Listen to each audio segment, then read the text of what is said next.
Beginning in the mid-1990s, deforestation in the Brazilian Amazon accelerated as hectare after hectare of forest land was cleared for agriculture, including growing demand for soybeans. By the early 2000s, as the effects became more pronounced, scientists and NGOs started raising concerns about the dramatic global consequences if the rate of deforestation continued. International leaders in the public and private sectors recognized that something had to be done to confront this growing challenge before the damage to the Amazon and the planet became irreversible. In 2006, McDonald's Europe got a call from Greenpeace asking for a meeting to discuss their concerns that soy was being grown in the Amazon. After 10 years of working together now, it seems kind of funny, but I remember our first meeting at a neutral European airport hotel. We didn't know each other very well, and it was, well, kind of awkward. I think we were pivotal to the process because we were the organization having a strong presence in the world, able to push and to put pressure on consumer companies, and then by their side start putting pressure on their suppliers, including Cargill. And so I think our role was really to establish, initiate the pressure that has resulted in the moratorium. As public awareness and pressure increased from customers and stakeholders, industry realized it had to take action, and Cargill recognized it had an important role to play in addressing the issue. So it was a bit of a shock back then, but looking now with the benefit of hindsight,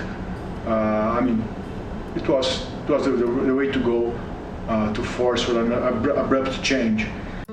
In response to mounting pressure to take action, Cargill, McDonald's, and Greenpeace were among a number of organizations that came together to find a solution.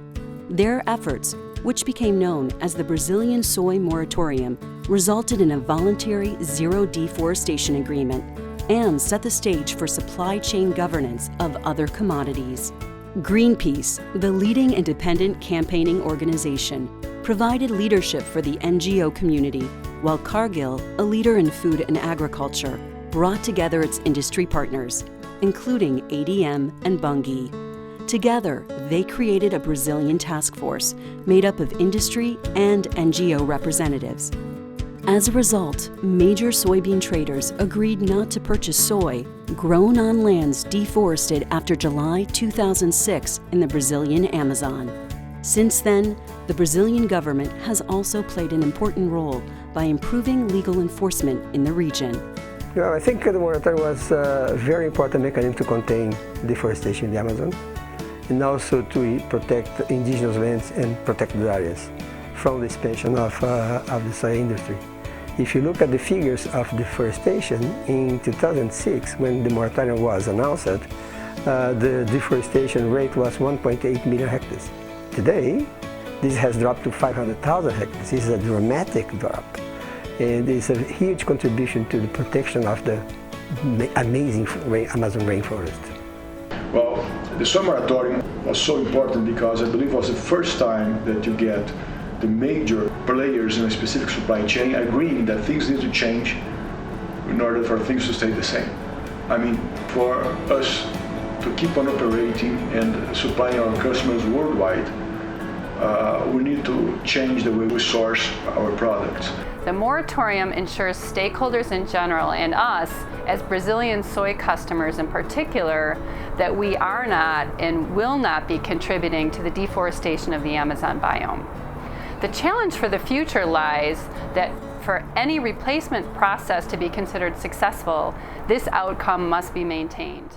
The moratorium, which was recently extended through May 2016, has been considered a resounding success since its inception in 2006, helping slow deforestation and reducing global demand for soy grown on deforested land. The process, involving civil society, industry, and government, provides insight and inspiration for tackling deforestation worldwide.